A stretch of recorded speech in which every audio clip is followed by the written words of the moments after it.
Uyu munsi tugiye kuvuga ku vyerekeye urukundo. Tugiye kuvuga amajambo abasore canke abagabo bakunda kumva abaryohera iyo bayabwiwe n'abo bakunda canke iyo babwiwe n'abakunzi babo b'abakobwa canke umugore. Akenshi abasore usanga dufise amajambo babwira igitsina gore kikaryoherwa, ni nkuko nyene bimeze no ku gitsina gabo. Umukobwa urafise amajambo wobwira umuhungu mukundana canke wewe mugore wobwira umugabo wawe akaryoherwa buri munsi akama yiyumvira wewe. Niyo majambo tugiye kurabira hamwe uyu munsi. Ikaze kuri G4G, nimba wisanze hano hantu kora subscribe kugira ngo tubandanye tubana buri munsi. Nimba ubikoze uri umuntu w'agaciro kuri twebwe. Ikaze. Ijambo rya mbere abahungu canke abagabo bakunda kumva mu matwi yabo rikabaryohera, ni mu gihe wewe mukobwa canke mugore wokwegera umugabo wawe ukamubwira uti ubibona gute canke uvyumva gute. Iri jambo rirasanzwe uriko uraryumva canke umenga ni ibintu bisanzwe, ariko iyo ufise umuntu mukundana canke uri umukobwa canke uri umugore ugiye gufata decision kanaka mu kintu, hanyuma ukegera umugabo wawe canke umusore mukundana ukamubaza ati sheri none ibintu wowe uvyumva gute, ubona gute. Iri jambo rituma umusore canke umugabo yumva yuko ari uw'agaciro mu buzima bwawe, ku buryo aba abona agaciro umuhaye. Ibi bituma urukundo rwanyu canke umubano uri hagati yanyu urushaho gukomera.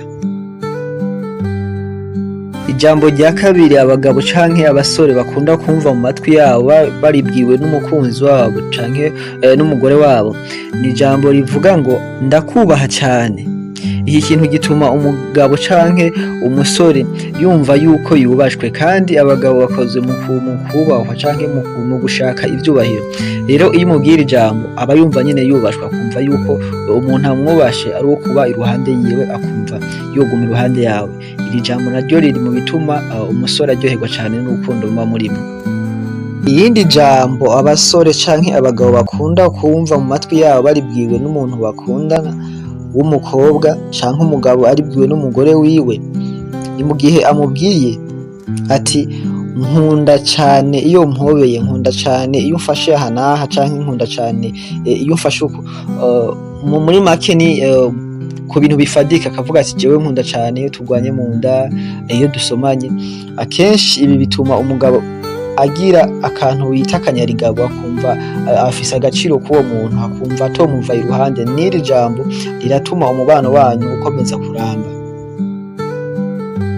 Irindi jambo abasore bakunda canke abagabo bakunda kumva rivuye ku mukunzi wabo, ni ijambo rivuga ngo uranezera cane.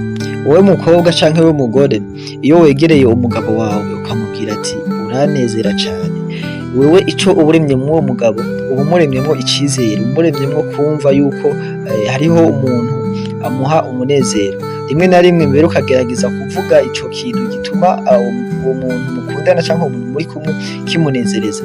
Akenshi uzosanga buri munsi yama yibuka ico kintu akakigukorera buri munsi. Rero nimba ushaka ko muryoherwa mu rukundo, gerageza kumubwira ijambo. Irindi jambo abasore canke abagabo bakunda kumva amatwi yabo rivuye ku mukunzi wabo, ni mu gihe umubwiye ati humura ibintu byose biragenda neza canke bizogenda neza. Nimba hari ikintu gituma umugabo yongera kumva inguvu canke umusore, mu kumva umukobwa bakundana canke umugore wiwe amubwiye iryo jambo. Iri jambo rikunda gutuma umugabo yari yacitse intege yongera guhagarara, akongera kugira gute, akongera gukora afise inguvu, kubera bavuga ati hariho uwundi muntu ashigikiye canke umuntu dukundana aranshigikiye.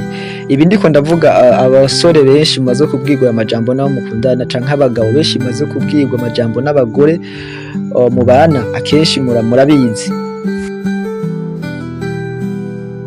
Irindi jambo bakunda ni mu gihe yagufashije ibintu naho koba ari akantu gato ariko ukamwegera ukamubwira ati ndagushimiye cane bimwe bivuye ku mutima ku bufasha bwawe n'ukuntu unyitaho buri munsi.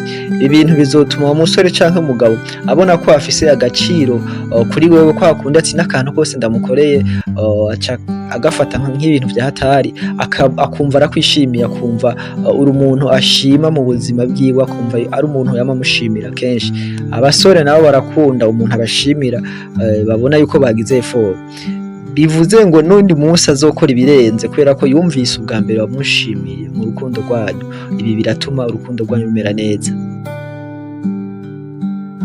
Irindi jambo abasore canke abagabo bakunda kuba rivuye mu kanwa k'abakunzi babo ni jambo rivuga ngo wewe mukobwa ukamwegera umusore canke wewe mugore ukamwegera umugabo wawe ukamubwira ati ndaryohererwa intsinzi yawe.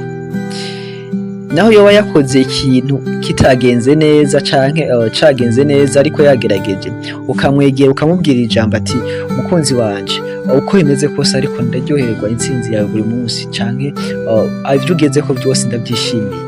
Ibi bituma umugabo yongera agakorana izindi nguvu canke umusore yongera agakora hasi hejuru kubera ko yumvise umuntu yuko agize gute yishimira intsinzi yiwe. Rero akenshi bituma umusore yumva yuko ashigikiwe, bigatuma akora cane kandi agakora umutima wiwe yawushize ko uwo muntu yamubwiye yuko yishimira intsinzi yiwe.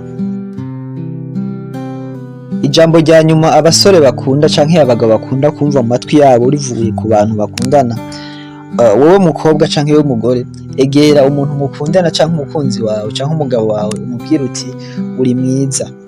Akenshi twama tuzi yuko aya majambo abwirwa abakobwa canke igitsina gore, ariko n'abahungu nabo nyene aya majambo arabakora ku mutima.